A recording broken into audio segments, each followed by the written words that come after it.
Hi Raj. అండి మనం ఇండస్ట్రీలో ఆల్మోస్ట్ 10 ఏళ్ళ నుంచి ట్రావెల్ చేస్తాం. మన ఇద్దరు దీంట్లో నాకు అర్థం కాని విషయం ఒకటి ఉంది.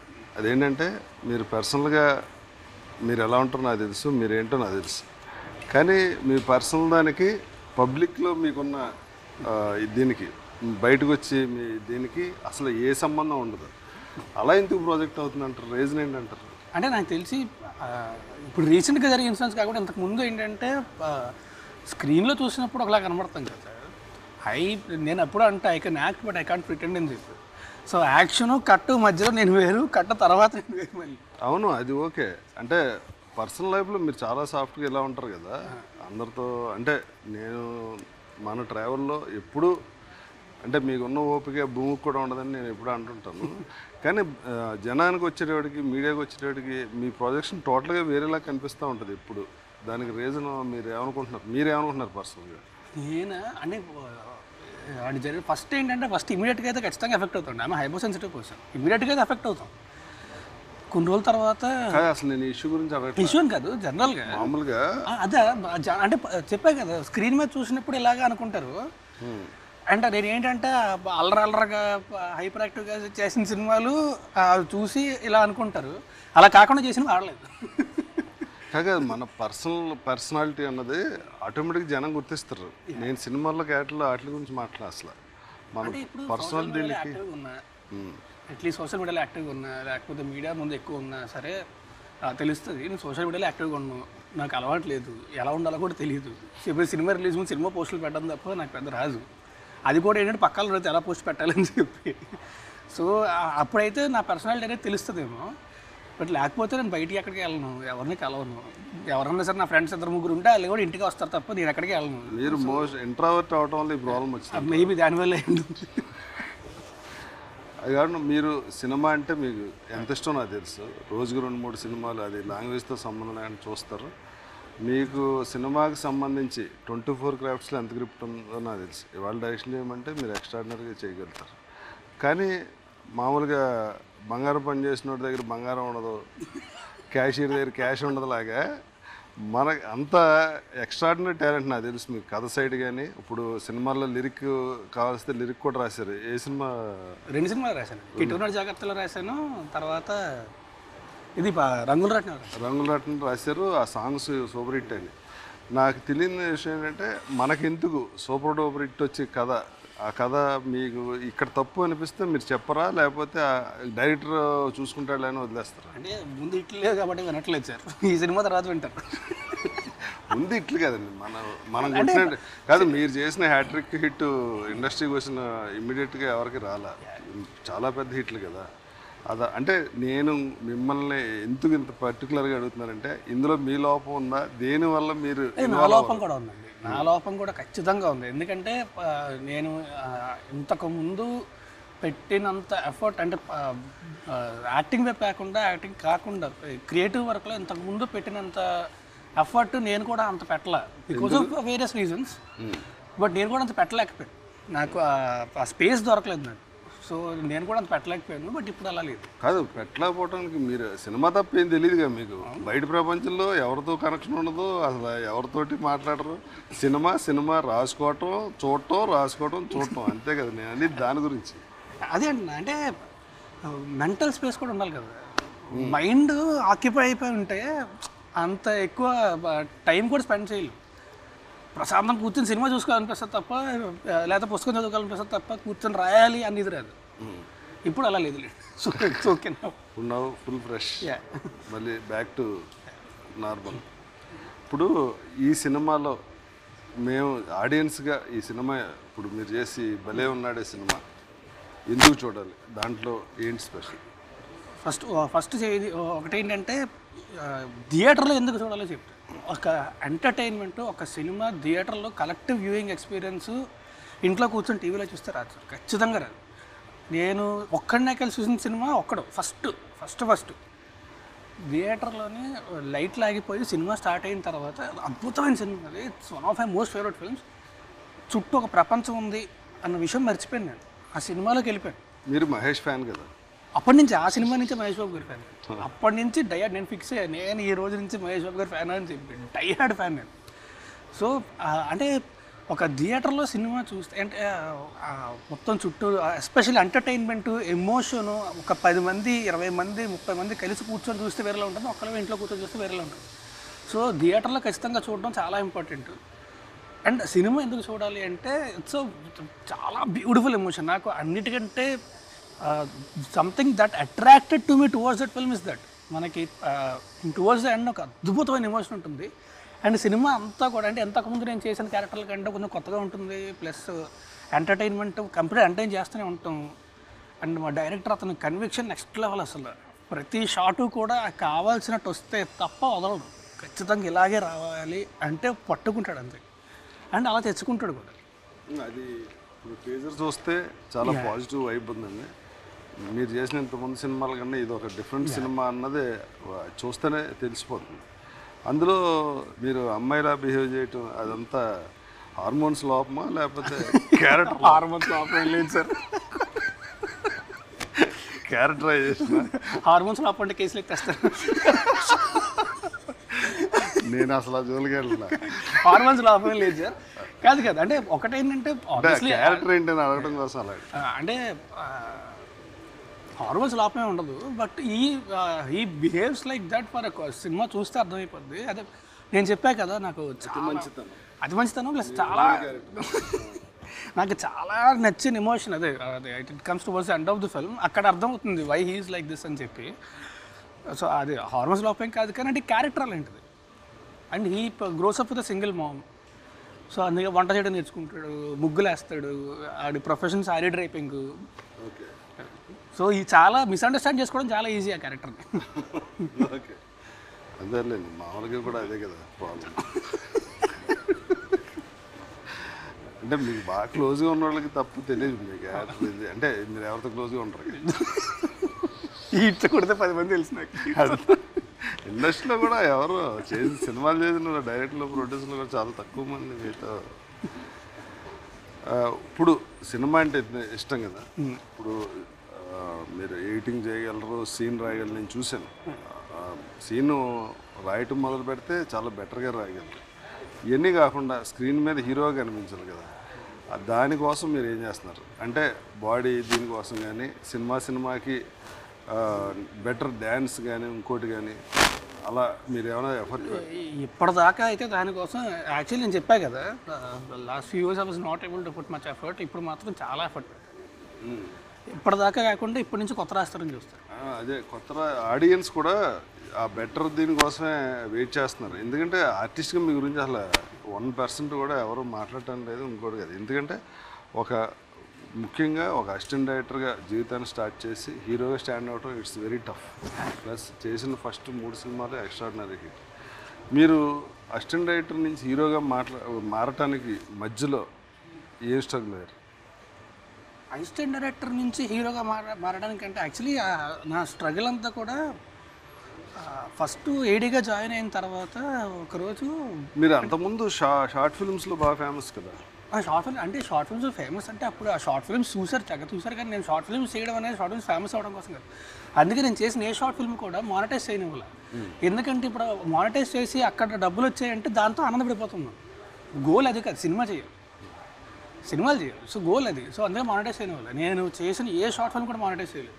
నేను అక్కడి నుంచి వచ్చేసి నేను ఎలా చేయడం మొదలుపెట్టిన తర్వాత they started monetising the short films. But ఏది మానిటైజ్ చేయనివ్వాలి. సో అప్పుడు కూడా ఏంటంటే ఇప్పుడు నాకు హైదరాబాద్ వచ్చి ఆఫీసులు తిరిగి వాళ్ళ దగ్గరికి అవకాశం ఇవ్వమని అడగడానికి నాకు హైదరాబాద్ ఏంటో తెలియదు. ఎప్పుడూ రాలేదు నేను ఇక్కడికి. నాకు వైజాగ్ తెలుసు, కీడ్స్ కొడితే రాజమండ్రిలో ఫ్రెండ్స్ ఉంటారు. సో అక్కడ దాకా వెళ్ళే తప్ప హైదరాబాద్ ఏంటో తెలియదు. So what I decided was నేను వెళ్ళి అడిగే కంటే ఎవరో ఒకళ్ళు నన్ను గుర్తుపట్టి పిలిస్తే బెటర్, అప్పటిదాకా షార్ట్ ఫిల్మ్స్ చేస్తూనే ఉంటాను అని చెప్పి అది స్టార్టెడ్ మేకింగ్. 52 షార్ట్ ఫిల్మ్లు చేసిన తర్వాత రామ్మోహన్ గారు గుర్తుపెట్టారు. ఫేస్బుక్లో మెసేజ్ పెడితే అప్పుడు ఆయన కలవడానికి వచ్చిన తర్వాత ఇడిగా జాయిన్ అవ్వమన్నారు. సో ఇప్పుడు ఏంటంటే అప్పుడు స్క్రిప్ట్ ఎవరు లేరు టీంలో. నేను, నిమ్మగల్ ప్రసాద్ గారు, డైరెక్టరు అని రామ్మోహన్ గారు, మేము 4. సో అప్పుడు ఆ స్క్రిప్ట్ రాస్తున్న ప్రాసెస్లోని ఆయన అడిగారు, మీకు యాక్టింగ్ చేస్తూ డైరెక్షన్ ఇష్టం అంటే, లేదు నాకు డైరెక్షన్ ఇష్టం, యాక్టింగ్ నేను చేయను అంటే, సరే ఓకే అయితే జాయిన్ అయిపో అన్నారు. జాయిన్ అయిపోయాను రెడీగా. అయిపోయిన తర్వాత స్క్రిప్ట్ వర్క్ అవుతుంది, ప్రాసెస్ అవుతుంది. ప్రతిరోజు పొద్దున్న నుంచి రాత్రి వరకు ఒక సీన్ డిస్కస్ చేసేవాడు పొద్దున్న నుంచి రాత్రి దాకా. అంతా అయిపోయిన తర్వాత ఓకే ఇప్పుడు ఈ సీన్ ఎలా అనిపిస్తుంది అంటే బాగుంది కానీ అనేవాడిని. ఒక నెల రోజుల తర్వాత కానీ అన్న సౌండ్ అంటే ఆయనకి బీపీ వచ్చేది. అరే నువ్వు ఉంటే స్క్రిప్ట్ అవ్వదు వెళ్ళిపో అన్నాడు.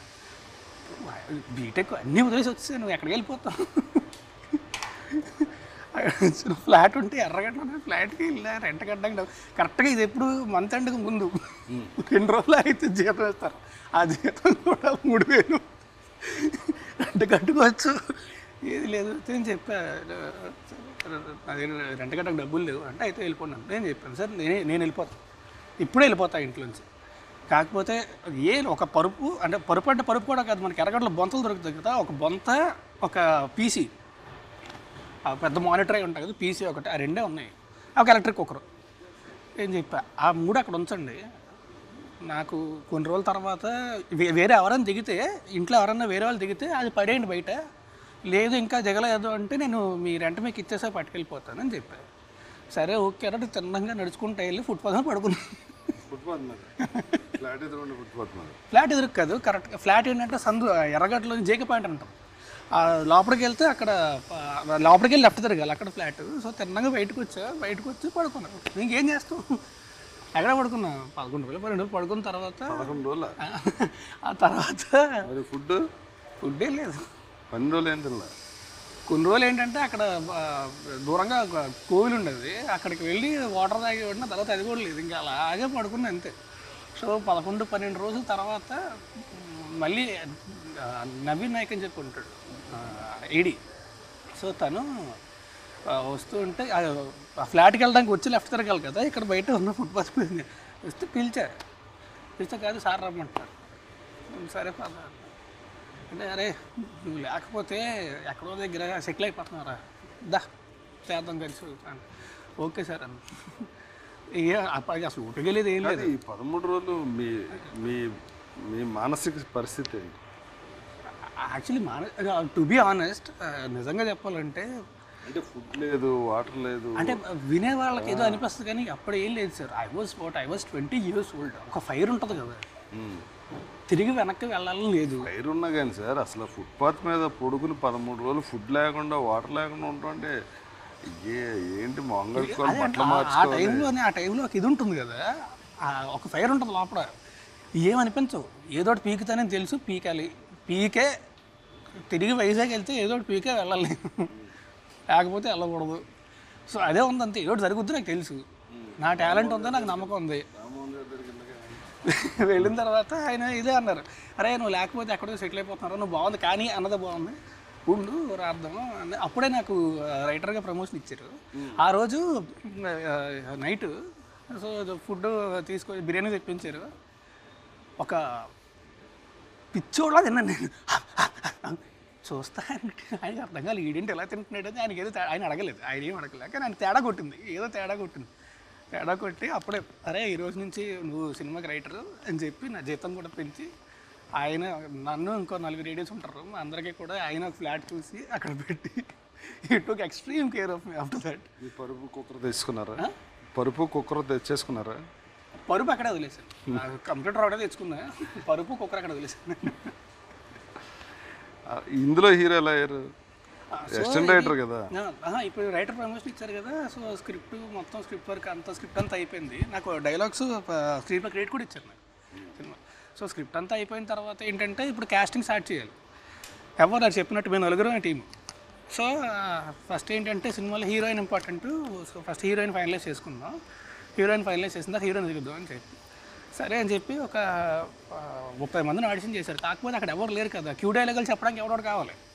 అరే నేను ఒక్కడే ఉన్నాను నువ్వే చెప్పరా క్యూ డైలాగులు ఎలాగో షార్ట్ ఫిల్మ్లో యాక్టింగ్ చేసాను నాకు అలవాటు క్యూ డైలాగులు చెప్పంటే సరే క్యూ డైలాగులు అన్నీ చెప్పాను. అందరికి 30 మందితో అందరితో ఆడిషన్లు చేశాను. ఆ టేపులను చూసారు. నేనేంటంటే పేర్లు చెప్పాను కానీ ఒక 2-3 హీరోలని వీళ్ళు అయితే బాగుంటారు ఈ క్యారెక్టర్కి వీళ్ళు బాగుంటారు అంటే పట్టించుకున్నాను కదా. తర్వాత చూద్దాంలేంటి. ఒక రోజు అయితే నాకు నిజంగా చాలా ఇదైపోయాను. నేను హట్ అయిపోయాను. నా మాట అసలు వినట్లేదు మీరు. నేను చెప్తున్నా కదా ఆ హీరో చాలా బాగుంటాడు కొత్తవాడే చాలా బాగుంటాడు పెట్టుకోండి అంటే అరే ఆగు ఎవరు కట్ చేస్తే 3 రోజుల తర్వాత నాకు తెలిసింది. అరే నిన్నే అనుకుంటున్నావురా నువ్వే అలా అయితే అసలు మన అంబిషన్ అది కదా. కాదంటే అప్పుడు ఏంటంటే నేను అప్పుడు యాక్చువల్లీ వేరే స్క్రిప్ట్ తోటి నాది కూడా కాదు, వేరే అతను స్క్రిప్ట్ ఆయన మెయిల్ చేస్తే చాలా బాగుంది, అది డైరెక్ట్ చేద్దామని చెప్పి నేను నా క్రూని అంతా ప్రిపేర్ చేసుకుంటున్నాను స్క్రిప్ట్ అయిపోయిన తర్వాత. ఈ సినిమా షూటింగ్ స్టార్ట్ అవ్వగానే నేను అది నా డైరెక్షన్లో స్టార్ట్ చేసుకుందాం అని చెప్పి అనేసరికి సరే నువ్వు యాక్టర్ అంటే సరే ఓకే. ఇప్పుడు ఏముంది మహా అయితే అప్పట్లో ఏముండదు కదా, ఇప్పుడైతే 100 క్యాలిక్యులేషన్లు ఉంటాయి. అప్పుడు ఏముంది, సినిమా హిట్ అయింది అంటే సెట్, లేదు అంటే ఈ సినిమా డైరెక్ట్ చేసుకుంటా. సో అంతే. సో అప్పుడు పెద్ద టెన్షన్ ఇది అయితే ఉండదు కదా. అండ్ అప్పుడు కూడా షూటింగ్ చేస్తున్నప్పుడు కూడా నేను హీరో కమ్ ఏడి కట్టాను కానీ పరిగెట్టుకుంటే వెళ్ళి క్లిప్ నెంబర్ యా మొత్తం సినిమా సూపర్. ఒక సినిమా నాకు ఫిలిం స్కూల్, దాంతో ఇంక వెనక్కి తిరిగి చూసుకునే పరిస్థితి లేదు. ఇప్పుడు మీకు ఏదైనా ఒక ఎమోషన్ వచ్చినా దేనికి వచ్చినా ఏదైనా ఒక మాట చెప్పినా వినాలన్నా మీకు ఎవరు మాట వింటారు? మీ మాట వింటారు, అందుకే మీరు చాలా జాగ్రత్తగా చెప్తారు. ఎక్కువ చెప్తే మళ్ళీ వినడం మానేస్తాడని చెప్పి తెలుసు కదా, మూడ్ సెన్సింగ్స్. ఆ క్వశ్చన్ చెప్తే నా పేరే చెప్తారు మీరు. అండ్ మా డాడీ ఏంటంటే పర్సనల్గా చెప్తారు ఆయన, అంటే మెంటల్ పీస్ కోసం అరే మెడిటేషన్ చెయ్యి, ఒక హిప్నోటిజం మీద ఉంటుంది విను, అది వింటూ పడుకో, అదే కొంచెం మెంటల్ పీస్ ఉంటుంది, ఇలాంటివి చెప్తూ ఉంటారు తప్ప ప్రొఫెషనల్గా అసలు ఆయనకేం తెలియదు. So he doesn't involve in that. But నేను బేసిక్గా వినేదైతే మీరు చెప్తాను. ఈ సినిమా వరకు టైటిల్ బాగుంది, భలే ఉన్నదండి. సినిమా కూడా చూడగానే భలే ఉందని అనిపిస్తుంది. ఈ సినిమాతో కమ్బ్యాక్ అంటే ఇదే ఫస్ట్ సినిమాలా అనుకుని ఫర్దర్గా మీరు హీరోగా మీ ఎఫర్ట్స్, మీరు సెలెక్ట్ చేసుకునే సబ్జెక్ట్స్ ఇవన్నీ కేర్ తీసుకుని. నేను ఒకటి మాత్రం ఖచ్చితంగా బల్ల గుర్తు చెప్తాను సార్, ఎప్పటిదాకా చూసిన రాస్తాను మీరు, ఎప్పటి నుంచి చూడబోయి రాస్తాను, ఇది మాత్రం ఖచ్చితంగా చెప్తాను. సూపర్. మరి ఈ సినిమా గురించి ఫైనల్గా డైరెక్టర్ గురించి చెప్పారు. ఈ ప్రొడక్షన్ సైడ్ సినిమా మనకు ఎలా వచ్చిందో నాకు తెలుసు, ఆడియన్స్ కోసం అడుగుతున్నాను. ఈ సినిమా ఫస్ట్ మనకి మారుతి గారి ద్వారా వచ్చింది, పాయింట్ కూడా మారుతి గారు చెప్పి డైరెక్టర్ గారితో డెవలప్ చేయించి చెప్పినప్పుడే మనం దీన్ని ఇది బాగుంది. తర్వాత అవును, డైరెక్టర్ గారు మనకి ఈ సినిమాకి ఆ డైరెక్టర్ దొరకడం అదృష్టం నిజంగా చాలా. నేను తర్వాత మారుతి గారు పాయింట్ చెప్పేసిన తర్వాత జహీరాబాద్లో షూట్ అవుతున్నప్పుడు నాకు చెప్పారు అలాగే వ్యవసాయం అబ్బాయి వస్తాడు కథ చెప్తాడు అని చెప్పాడు. అని చెప్పిన తర్వాత వెంటనే మారుతి గారు ఫోన్ చేసి చెప్పాను, ఈయన డైరెక్టర్ అయితే మాత్రం ఐమ్ డూయింగ్ దిస్. ఎందుకంటే ఇలాంటి కథ ఒక లైన్ దాటడం అనేది చాలా ఈజీగా తెలియకుండా దాటేస్తాం, కానీ ఆయనకున్న సెన్సిబిలిటీస్, ఆయనకున్న సంస్కారం అలా దాటనివ్వదు. సో ప్రాపర్గా ఫ్యామిలీ అంతా కలిసి చూసేలాగే చేశారు. నేను కూడా సాయితో ట్రావెల్ చేశాను, ఐ వెరీ కాన్ఫిడెంట్ సాయితో. మనం ఈ సక్సెస్ని ఇలాగే కంటిన్యూ చేయాలి. ఫర్దర్గా రాబోయే సినిమాలు ఏం చేస్తారు? మీరు నన్ను అడుగుతున్నారు జనం కోసం. నాకంటే మీకు ఎక్కువ తెలుసు. కూర్మనాయక్ అని ఒక సినిమా షూటింగ్ అవుతుంది, అది రిలీజ్ నెక్స్ట్ ఇయర్ ఉంటుంది. ఇంకొకటి ఒక క్రైమ్ కామెడీ అవుతుంది. సో ఇంకొక సిరీస్ కూడా చేస్తున్నా. అంతేనే ఎవరైనా మర్చిపోయింది? అదే ఏం మర్చిపోలేదు. అదే అయితే కూర్మనాయక్కి మన అది ఉంది కదా, ఇది అంటే అనౌన్స్ చేస్తారు కదా అని చెప్పి పేరు ఇంకా అనౌన్స్ చేయకుండా. ఓకే, కూర్మనాయక్కి మళ్ళీ చాలా మంచి సినిమా అవుతుంది. వరలక్ష్మి శరత్ కుమార్ గారు కాంబినేషన్, ఆర్టిస్టులు కూడా మంచి ప్యాడింగ్, అండ్ చాలా డిఫరెంట్ కదా, డిఫరెంట్ కదా, సోషల్ ఫ్యాంటసీ. అలాగే ఆహాకి మనం చేసేది కూడా ఈ సక్సెస్ని ఇలా కంటిన్యూ చేయాలని మీకు, డైరెక్టర్ గారికి, ప్రొడ్యూసర్ గారికి అందరికీ all the best. Thank you sir, thank you very much.